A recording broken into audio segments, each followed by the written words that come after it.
Assalamualaikum warahmatullahi wabarakatuh. Perkenalkan, nama saya Manda Aulia. Saya dari kelompok merah. Di sini saya akan menjelaskan tentang pengertian regresi. Istilah regresi pertama kali diperkenalkan oleh Sir Francis Galton pada tahun 1806. Galton menemukan adanya tendensi bahwa orang tua yang memiliki tubuh tinggi juga memiliki anak yang tinggi. Orang tua yang pendek memiliki anak yang pendek pula. Kendati demikian, inilah yang disebut hukum Galton. Mengenai regresi universal, dalam bahasa Galton, ia menyebutkan sebagai regresi menuju mediokritas. Secara umum, analisis pada dasarnya adalah studi mengenai ketergantungan satu variabel dependen atau terikat dengan satu atau lebih variabel independen atau variabel bebas dengan tujuan untuk mengestimasi atau memprediksi rata-rata populasi atau nilai rata-rata variabel dependen berdasarkan nilai variabel independen yang diketahui. Hasil analisis regresi adalah berupa koefisien regresi untuk masing-masing variabel independen. Jenis-jenis regresi itu terdiri menjadi dua. Yang saya jelaskan di sini adalah regresi linear sederhana. Regresi linear sederhana didasarkan pada hubungan fungsional atau kausal antara satu variabel independen dan satu variabel dependen. Persamaan umum regresi linear sederhana yaitu persamaan garis regresi Y sama dengan A tambah BX, di mana Y merupakan variabel dependen, A variabel konstanta, B koefisien variabel X, dan X adalah variabel independen. Untuk mencari nilai B, terdapat rumus B sama dengan N sigma XY kurang sigma X dikali sigma Y per N sigma X2 dikurangi sigma X dipangkatkan 2. Kita lanjut ke contoh soal. Untuk meningkatkan pemahaman terhadap regresi linear sederhana, perhatikan contoh pertama di bawah ini. Jika diketahui data mengenai pengaruh disiplin kerja terhadap kinerja pegawai kantor akuntan publik XYZ.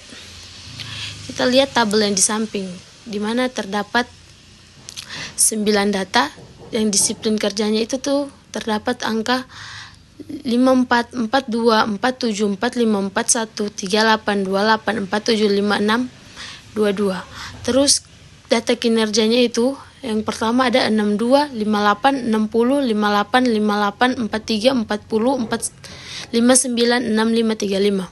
Untuk menyelesaikan masalah di samping, kita dapat mengikuti urutan langkah sebagai berikut. Yang pertama kita buat tabel bantuan, yang kedua rangkuman tabel bantuan, yang ketiga hitung nilai A dan B, yang keempat masukkan ke dalam persamaan umum, yang kelima interpretasi persamaan. Cara yang pertama, di mana tadi pertama itu kita disuruh untuk membuat tabel bantuan. Tabel bantuannya itu terdiri dari nilai X, nilai Y, X pangkat 2, XY. Nilai X-nya yang pertama itu ada 54, nilai Y yaitu ada 62, X2 itu yaitu nilai X dipangkatkan 2, 54 kali 54 hasilnya 2916. Sedangkan nilai XY yaitu nilai X dikalikan nilai Y, 54 dikalikan 62 hasilnya 3348. Begitu pula cara mencarinya sampai ke data yang ke-10. Langkah yang kedua itu, rangkuman tabel bantuan berdasarkan tabel bantuan di atas, maka dapat rangkuman adalah sebagai berikut, di mana N banyaknya data adalah 10, sigma Y yaitu jumlah banyaknya data Y yaitu 538, sedangkan sigma X adalah nilai keseluruhan dari nilai YX sama dengan 420, sigma X pangkat 2 yaitu nilai 420 dipangkatkan 2 sama dengan 176.400. Terus sigma XY adalah nilai keseluruhan dari XY. Sigma X pangkat 2 adalah sigma keseluruhan dari X pangkat 2. Langkah ketiga yang kita lakukan yaitu hitung nilai A dan B, di mana rumus dari menghitung nilai A yaitu sigma Y dikalikan sigma X pangkat 2 dikurangi sigma X dikalikan sigma XY per N sigma X pangkat 2 dikurangi sigma X dipangkatkan 2. Kita masukkan nih semua data-datanya.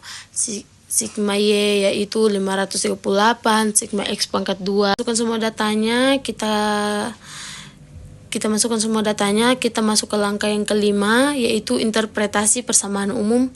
Persamaan Y sama dengan 15,08 ditambah 0,92X dapat diinterpretasikan sebagai berikut. A. Konstanta sebesar 15,08. Hal ini berarti jika variabel disiplin kerja pegawai kantor akuntan publik XYZ bernilai 0, maka prediksi nilai kinerja pegawai kantor akuntan publik XYZ sebesar 15,08. Terus yang bagian B-nya itu koefisien variabel X sebesar 0,92. Hal ini berarti jika variabel disiplin kerja pegawai kantor akuntan publik XYZ ditingkatkan sebesar 1 satuan, maka prediksi nilai kinerja pegawai kantor akuntan publik XYZ akan meningkat sebesar 0,92 satuan. Begitu pula sebaliknya, jika variabel disiplin kerja pegawai kantor akuntan publik XYZ diturunkan sebesar 1 satuan, maka prediksi nilai kinerja pegawai kantor akuntan publik XYZ akan menurun sebesar 0,92 per tahun. Terus kita lanjut ke cara mengaplikasikan regresi di aplikasi SPSS. Dalam perhitungan analisis regresi sederhana juga bisa digunakan melalui aplikasi SPSS dengan langkah-langkah sebagai berikut. Yang pertama itu kita siapkan data. Di sini kita mengambil data yang tadi, terus kita siapkan data yang akan diuji melalui analisis regresi. Kita mengambil contoh soal sama dengan di atas sehingga tampilan SPSS adalah sebagai berikut. Terus kemudian klik analyze, terus klik regression linear sehingga menampilkan seperti berikut ini. Terus langkah selanjutnya silakan pindahkan variabel X dalam hal ini kedisiplinan ke kolom independen dan variabel Y yaitu kinerja pada kolom dependen dengan tampilan seperti berikut. Kemudian klik OK. Terus hasil output silakan fokus kepada koefisien seperti berikut ini, di mana di situ nilainya ada konstanta 15,079, kedisiplinan 0,922, nilainya sama seperti yang tadi. Hasil persamaan sama dengan perhitungan manual di atas, yaitu Y sama dengan 15,08 tambah 0,92X dapat diinterpretasikan sebagai berikut. Konstanta sebesar 15,08.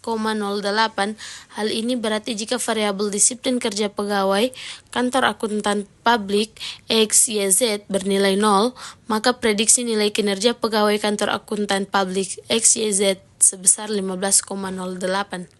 Koefisien variabel X sebesar 0,92. Hal ini berarti jika variabel disiplin kinerja pegawai kantor akuntan publik XYZ ditingkatkan sebesar 1 satuan, maka prediksi nilai kinerja pegawai kantor akuntan publik XYZ akan meningkat sebesar 0,92 satuan. Oke, sekian dari saya, nanti dilanjutkan oleh teman saya.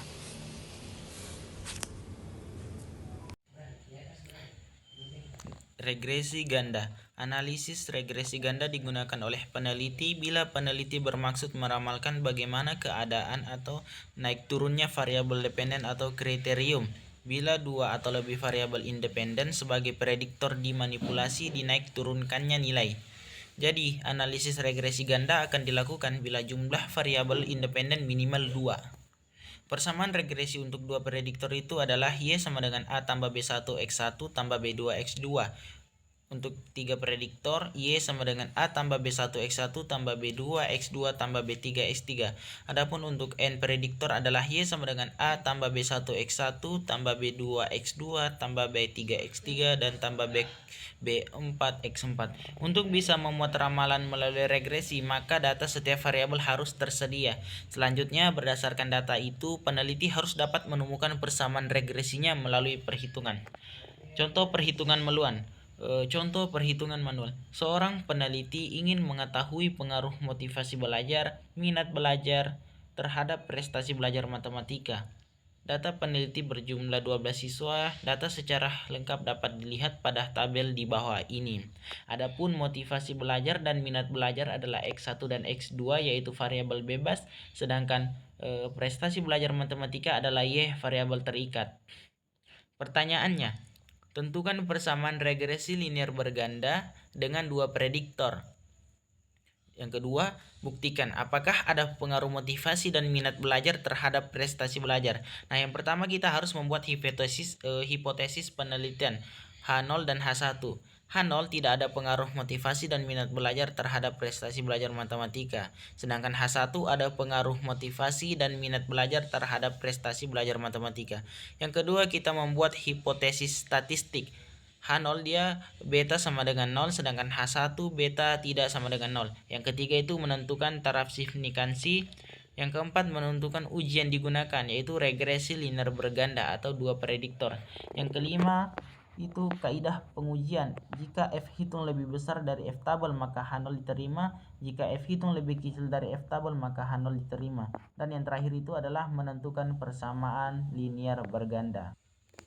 Nah, cara yang pertama itu adalah A. Membuat tabel penolong yang seperti di bawah ini. X1, X2, dan Y didapatkan dari data yang di atas. Sedangkan X1Y, X2Y, X1, X2, X1 pangkat 2, X2 pangkat 2, Y pangkat 2. Nah, itulah yang kita untuk membuat tabel penolong. Nah, untuk mendapatkan hasil dari X1Y, nah kita kalikan dari X1 di 75 sedangkan Y 80, maka kita kalikan 75 dikali 80 maka hasilnya adalah 6000. Nah, untuk X2Y X2 sama dengan 75 sedangkan Y itu nilainya 80, maka kita kalikan maka hasilnya sama dengan 6000 juga. Nah, untuk X1 X2 dan nilai X1 sama dengan 75 sedangkan X2 juga 75, maka kita kalikan hasilnya sama dengan 5625. Sedangkan X1 pangkat 2, nah dari nilainya X1 75 kita pangkatkan 2 maka hasilnya sama dengan 5625. X2 pangkat 2 juga begitu, hasilnya 5625. Sedangkan Y kuadrat atau Y pangkat 2 80 dikali dengan 80 maka hasilnya 6400. Nah, begitupun seterusnya sampai dengan nomor 12. Nah, yang kedua itu kita memasukkan nilai statistik ke rumus yang digunakan. Yang pertama itu sigma X1 pangkat 2. Di sini sigma X-nya kecil ya, teman-teman. Nah, sama dengan sigma X1 pangkat 2 dikurangi dengan dalam kurung sigma X1 pangkat 2 dibagikan dengan N, di mana nilai dari sigma X1 pangkat 2 itu adalah 6175. Sedangkan nilai dari dalam kurung sigma X1 pangkat 2 adalah hasil dari tabel yang di atas, yaitu 845 dibagikan dengan N. N itu di situ 12 karena di situ N kita dapatkan dari data siswa atau jumlah siswa ada 12. Maka hasilnya adalah 672.917. Nah, untuk yang kedua, sigma X2 pangkat 2 sama dengan sigma X2 pangkat 2 dikurangi dengan dalam kurung sigma X2 pangkat 2 dibagikan dengan N, di mana sigma X2 pangkat 2 itu adalah 7.715 dikurangi dengan sigma X2 pangkat 2, di mana sigma X2 pangkat 2 itu hasil di situ 917 pangkat 2 dikurangi dengan 12, maka hasilnya sama dengan 640.917. Nah, begitupun seterusnya sampai dengan nomor 8. Nah, yang ketiga itu atau yang C itu menentukan nilai konstanta B1, B2, dan A. Nilai konstanta B1. B1 sama dengan sigma X2 pangkat 2 dikalikan dengan sigma X1Y dikurangi dengan sigma X1 X2 dikalikan dengan sigma X2 X2Y dibagi dengan sigma X2 pangkat 2 dikalikan dengan sigma X2 pangkat 2 dikurangi dengan sigma X1 X2 pangkat 2. Nah, di mana sigma X2 pangkat 2 di situ adalah 640.917. Sedangkan sigma X1Y 533,333.000. Sedangkan sigma X1 X2 hasilnya sama dengan nilai 5.537,917. Sedangkan sigma X2Y 533,333.000 dibagi dengan sigma X1 pangkat 2 di mana nilainya adalah 672,917 sigma X2 pangkat 2 di situ nilainya 640,917. Sedangkan sigma X1 X2 pangkat 2 di mana nilainya situ adalah 537,917. Nah, kita kalikan dan kita kurangkan hasilnya di situ adalah 554,933,3 dibagi dengan 14,1929 maka hasilnya di situ adalah 0,387. Nah, yang kedua itu adalah nilai konstanta B2 di mana ada rumusnya di atas, mungkin langsung saja. Nilainya sigma X1 pangkat 2 adalah 672,17. Sedangkan sigma X2Y sama dengan 533,333 dikurangi dengan sigma X1 X2 537,917 dikali dengan sigma X1Y 533,333 dibagi dengan sigma X1 pangkat 2 672,917 dikali dengan sigma X2 pangkat 2 640,917 dikurangi dengan sigma X1 X2 pangkat 2 537,917. Nah, hasilnya di situ adalah 72.000 dikurangi dengan 14,29 maka hasilnya 0,507. Nah, untuk yang ketiga itu adalah nilai konstanta A di mana rumusnya adalah sigma Y dibagi dengan N dikurangi B1 dalam kurung sigma X1 dibagi dengan N dikurangi dengan B2 dalam kurung sigma X2 dibagi dengan N, di mana sigma Y dibagi dengan N adalah 1000, di mana sigma Y itu adalah nilainya 1000 sedangkan N adalah 12 dikurangi dengan 0,387. Nah, sedangkan sigma X1 dibagi dengan N adalah 845 dibagi 12 dikurangi dengan 0,507 dalam kurung 1000 dibagi 12. Hasilnya adalah hasil dari 1000 dibagi 12 adalah 83.333.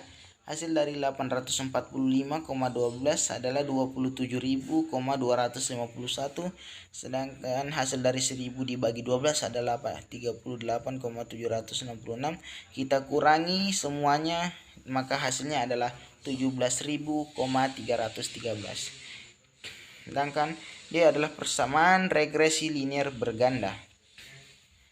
Y sama dengan A tambah B1 X1 tambah B2 X2 di mana A sama dengan nilai dari A adalah 17,313, nilai dari B1 X1 adalah 0,387 X1, sedangkan nilai dari B2 X2 adalah 0,507 X2.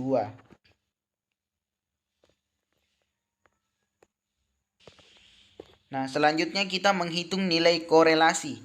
Koefisien korelasi ganda RY.12 di mana rumusnya adalah RY.12 sama dengan akar B1 dalam kurung sigma X1Y ditambah dengan B2 dalam kurung sigma X2Y dibagi dengan sigma Y pangkat 2. R titik 12 sama dengan akar 0,387 dalam kurung 533,333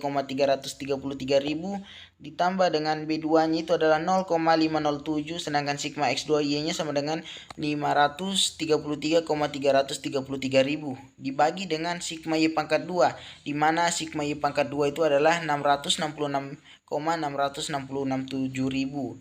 Nah, di akar RY titik 12 sama dengan akar 0,715 diakarkan sama dengan 0, hasilnya adalah 0,846.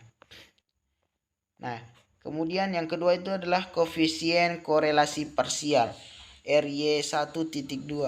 RY1.2 sama dengan, rumusnya adalah N dalam kurung sigma X1Y dikurangi dengan sigma X1 dikalikan dengan sigma Y dibagi dengan akar N dalam kurung sigma X1 pangkat 2 dikurangi dengan sigma X1 pangkat 2 dikali dengan N sigma Y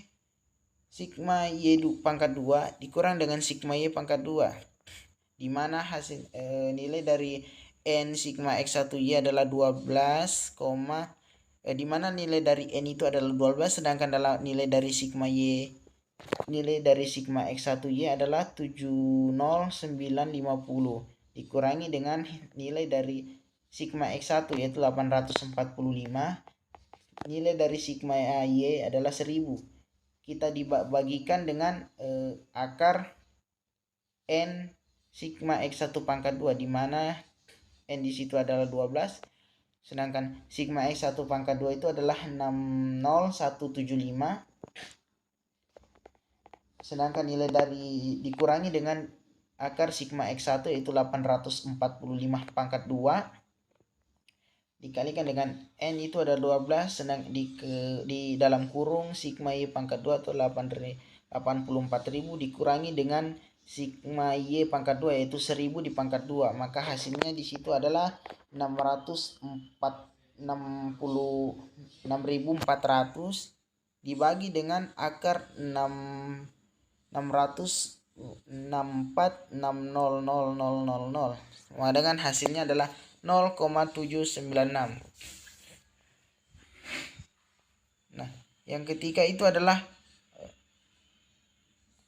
koefisien korelasi parsial, di mana rumusnya adalah N dalam kurung sigma X2Y dikurangi dengan sigma X2 dikalikan dengan sigma Y dibagi dengan akar.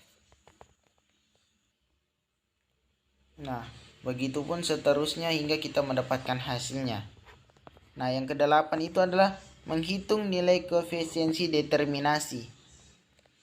KP sama dengan RY titik 12 pangkat 2 kali dengan 100%. KP sama dengan 0,846 pangkat 2 dengan 1000, sama hasilnya adalah 71,55%. Nah, yang kesembilan itu adalah menentukan F hitung dan F tabel. Nah, menghitung nilai F hitung. F hitung sama dengan dalam kurung RY titik 12 pangkat 2 dalam kurung N dikurang M dikurang 1 dibagi dengan M dalam kurung 1 dikurang RY titik 12 pangkat 2, dengan N adalah jumlah sampel, M adalah jumlah variabel bebas, sedangkan R adalah koefisien korelasi ganda. Di mana F hitung sama dengan dalam kurung 0,846 pangkat 2, sedangkan N-nya adalah 12, M-nya adalah 2 dikurangi dengan 1 dibagi dengan 2 dalam kurung 1 dikurang 0,846 pangkat 2, maka hasilnya di situ adalah 6,439 dibagi dengan 0,569, maka hasilnya adalah 11,316. Nah, yang kedua itu, yang ke B adalah menentukan nilai F tabel. F tabel atau taraf signifikansi sama dengan 5% atau 0,5 karena uji dua pihak. DB sama dengan N dikurangi dengan M dikurangi dengan 1 sama dengan 12 dikurang 2 dikurang 1 sama dengan 9. Pembilang M sama dengan 2 dan penyebut DB sama dengan 9. Sehingga F dalam kurung A dikali dengan dalam kurung M titik DB sama dengan sama dengan di mana A sama dengan 0,05 sedangkan MDB itu adalah 0,27 dikalikan maka hasilnya adalah 4. Nah, yang terakhir itu adalah menarik kesimpulan. F hitungnya sama dengan 11,316 sedangkan F tabelnya adalah 4,260. Nah, F hitung lebih besar F tabel maka H0 ditolak, artinya ada pengaruh motivasi dan minat belajar terhadap prestasi belajar matematika. Sekian, terima kasih. Baik, bismillahirrahmanirrahim. Perkenalkan, nama saya Darmawan dari kelompok merah. Nah, saya di sini akan melanjutkan materi dari kelompok merah, yaitu korelasi. Korelasi merupakan teknik analisis yang termaksud dalam salah satu teknik pengukuran asosiasi atau hubungan. Pengukuran asosiasi merupakan istilah umum yang mengacu pada sekelompok teknik dalam statistik privat yang digunakan untuk mengukur kekuatan hubungan antara dua variabel. Korelasi merupakan angka yang menunjukkan arah dan kuatnya hubungan antara variabel atau lebih. Artinya dinyatakan dalam bentuk hubungan positif atau negatif, sedangkan kuatnya hubungan dinyatakan dalam besarnya koefisien korelasi. Nah, adapun jenis-jenisnya, jenis korelasi. Yang pertama, korelasi produk momen. Teknik korelasi ini digunakan untuk mencari hubungan dan membuktikan hipotesis hubungan dua variabel bila data kedua variabel berbentuk interval atau ratio dan sumber data dari dua variabel atau lebih adalah sama. Berikut ini dikemukakan rumus yang paling sederhana yang dapat digunakan untuk menghitung koefisien korelasi. Dari rumus pertama, RXY sama dengan sigma XY dibagi akar XY pangkat 2 X pangkat 2 Y pangkat 2, di mana RX itu korelasi antara variabel X dan Y. Y itu XY sama X, YI sama dengan Y. Terus adapun rumus kedua, RXY sama dengan N sigma XY dalam kurung sigma X dalam kurung sigma Y dibagi akar N sigma X pangkat 2 dikurang sigma X kuadrat 2 dalam kurung N sigma Y2 dikurang sigma Y pangkat 2.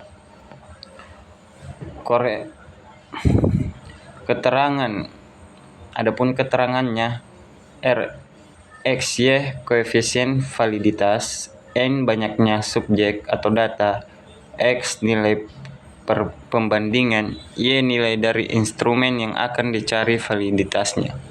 Contoh soalnya yaitu, jika diketahui data sebagai berikut. Nomor pertama, motivasi X itu ada 64, presentasi Y ada 20, dan seterusnya. Nah, pertanyaannya adalah, hitunglah nilai R atau korelasi produk momen person dalam data tersebut di atas. Yang kedua, bagaimana nilai koefisien determinasinya, nilai R.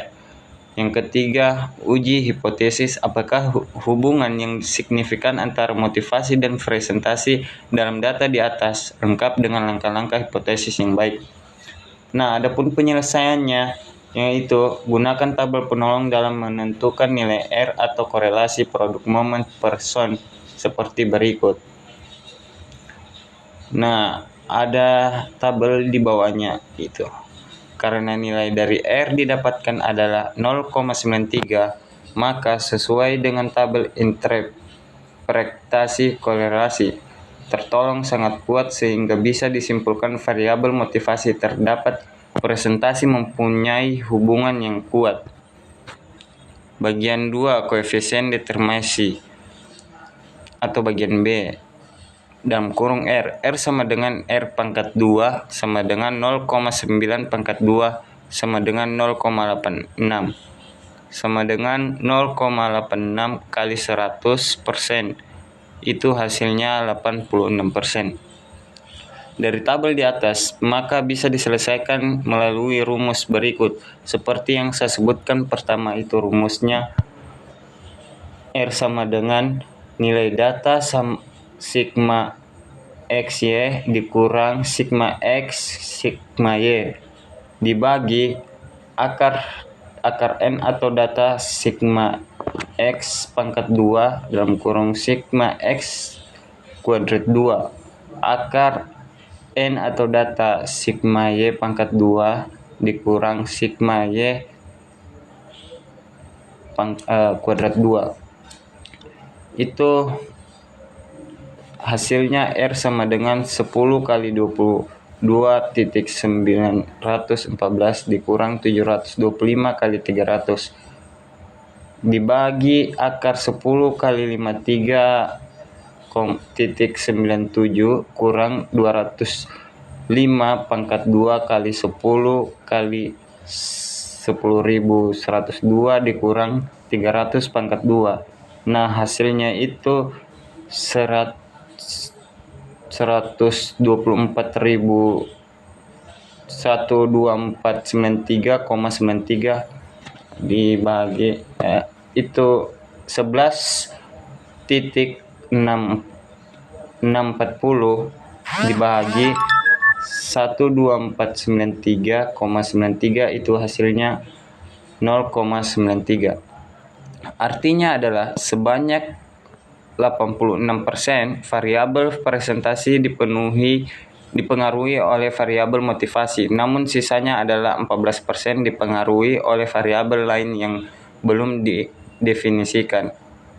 Nah, bagian C, uji hipotesis atau uji tabel. Langkah-langkah dalam pengujian hipotesis adalah sebagai berikut. Pertama, menentukan uji hipotesis. HO P sama dengan 0, tidak ada hubungan atau korelasi yang signifikan antara motivasi dan presentasi. HA P sama dengan 0 adalah hubungan atau korelasi yang signifikan antara motivasi dan presentasi. Nah, bagian 2 itu taraf signifikan. A sama dengan 0,5 atau 5%. Itu cara mendapatkannya. Dan yang ketiga, menentukan statistik uji. T-tabel sama dengan R akar N kurang 2 dibagi akar 1 kurang R pangkat 2. Menentukan daerah penolakan atau yang keempat, menentukan daerah penolakan atau kriteria uji.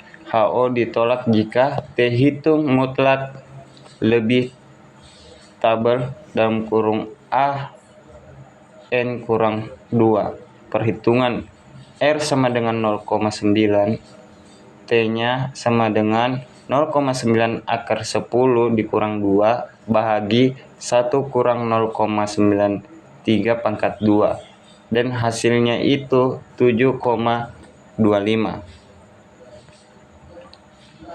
Nah, yang keenam, kesimpulan. HO ditolak jika T hitung mutlak lebih T tabel A N kurang 2. T hitung sama dengan 7,25. T tabel sama dengan 2,306. Karena T hitung lebih dari T tabel, maka HO ditolak. Artinya ada hubungan atau korelasi yang signifikan antara motivasi dan presentasi. Terus di aplikasi SPSS bagian A, silakan siapkan data yang akan diolah dalam SPSS. Kita ambil contoh data yang sama dengan contoh di atas ya, seperti tampilan berikut. Nah, ini contoh soal yang di atas tadi. Yang pertama itu ada motivasi 64 dan presentasi ada 20. Dan yang kedua, klik analisis korelatif berivat seperti berikut. Klik analisis korelatif berivat seperti berikut. Ini ada contoh-contohnya. Nah, terus klik tombol OK sehingga tampil outputnya menjadi seperti berikut. Inilah hasil dari SPSS. Dari hasil output di atas terlihat nilai person korelationnya adalah 0,932, sama dengan hasil perhitungan manual pada rumus R di atas, yang artinya menunjukkan hubungan kedua variabel tersebut sangat kuat. Nah, sekian presentasi saya, yaitu dari kelompok merah dari materi 2. Selanjutnya dilanjutkan oleh teman saya. Sekian. Baik, di sini saya akan menjelaskan bagian contoh soal regresi linear berganda, yang dimana soalnya itu digunakan hanya untuk satu variabel terkait dan dua atau lebih variabel bebas. Terus regresi linear dengan 3 prediktor terdiri atas satu variabel terkait dan 2 variabel bebas. Terus regresi linear dengan tipe prediktor terdiri dari satu variabel dan 3 variabel bebas. Terus persamaan regresi linear dengan 2 prediktor atau variabel bebas, yang dimana rumusnya itu Y sama dengan A tambah B1 X1 tambah B2 X2, dengan keterangan Y sebagai variabel, X1 variabel bebas pertama, X2 variabel bebas kedua, dan A1, B1 dan B2 adalah konstanta. Contoh soalnya itu pada perhitungan manual, seorang peneliti ingin mengetahui pengaruh motivasi belajar sebagai X1, minat belajar X2 terhadap prestasi belajar matematika sebagai Y. Data penelitian berjumlah 12 orang, data secara lengkap, dan dapat dilihat di tabel di bawah ini. Pertanyaannya, tentukan persamaan regresi linear berganda dengan 2 prediktor. Terus buktikan apakah ada pengaruh motivasi dan minat belajar terhadap prestasi belajar. Baik, pertama membuat hipotesis penelitian H0 dan H1, yang dimana H0 tidak ada pengaruh motivasi dan minat belajar terhadap prestasi belajar matematika. H1-nya adalah pengaruh motivasi dan minat belajar terhadap prestasi belajar matematika. Terus membuat hipotesis statistik. Terus menentukan taraf signifikan. Taraf signifikan itu A-nya sama alfa sama dengan 5%. Terus menentukan uji yang digunakan atau regresi linear berganda yang 2 prediktor. Terus ada kaidah pengujian, jika F hitung lebih besar daripada F tabel maka H0 ditolak. Terus jika F hitung lebih kecil daripada F tabel maka H0 diterima. Terus menentukan persamaan regresi linear berganda dapat dilihat di tabel di bawah ini. Terus di bagian B memasukkan nilai-nilai statistik ke rumus yang digunakan. Rumusnya itu ada tadi. Terus bagian C menentukan nilai konstanta B1, B2, dan A, yang dimana nilai konstanta B1 itu rumusnya itu sigma X2 kuadrat sigma X1Y kurangi sigma X1 X2 X sigma X2Y. Terus 2 itu nilai konstanta B2, dimana nilainya itu didapatkan adalah 0,507. Terus nilai konstanta A, dari mana rumusnya itu sigma Y per N kurangi B1 sigma X1 per N kurangi B2 sigma X2 per N, dimana didapatkan nilainya itu 17,313. Terus persamaan regresi linear berganda, dimana rumusnya itu A tambah B1 X1 tambah B2 X2. Terus didapatkan, kita lanjut ke bagian 7, menghitung nilai korelasi. Yang pertama, koefisien korelasi ganda RY kali 12. Terus koefisien korelasi parsial RY. Terus ada koefisien korelasi parsial, dimana ketika dicari dapatkan hasilnya 0,816. Terus ada koefisien korelasi parsial yang keempat dengan rumus yang tertera di gambar, dapat hasilnya itu 0,819. Terus bagian 8 menghitung nilai koefisien determinasi, yang dimana rumusnya itu KP RY kali 12 pangkat 2 kali 100%. Terus 9 menentukan F hitung dan F tabelnya, menghitung nilai F hitung. F hitung itu RY 12 pangkat 2 N kurang M kurang 1 per M 1 kurang RY 12 kuadrat, dengan N itu sebagai jumlah sampel, M jumlah variabel bebas, R-nya itu adalah koefisien berganda, korelasi berganda. Terus yang B menentukan nilai F tabel. F tabel taraf signifikan A apa sama dengan 5% atau sama dengan 0,05.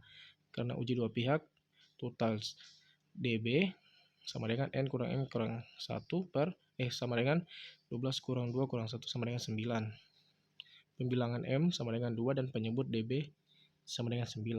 Sehingga FA sama dengan F0,05 kurang 2,7 didapat hasilnya sama dengan 4,260. Terus yang ke-10 menarik kesimpulan yang dimana F hitung itu sama dengan 11 per 11,316 dan F tabelnya itu 4,260. Dimana F hitung lebih besar daripada F tabel, maka H0 ditolak, artinya ada pengaruh motivasi dan minat belajar terhadap prestasi belajar matematika. Sekian. Oke teman-teman, terima kasih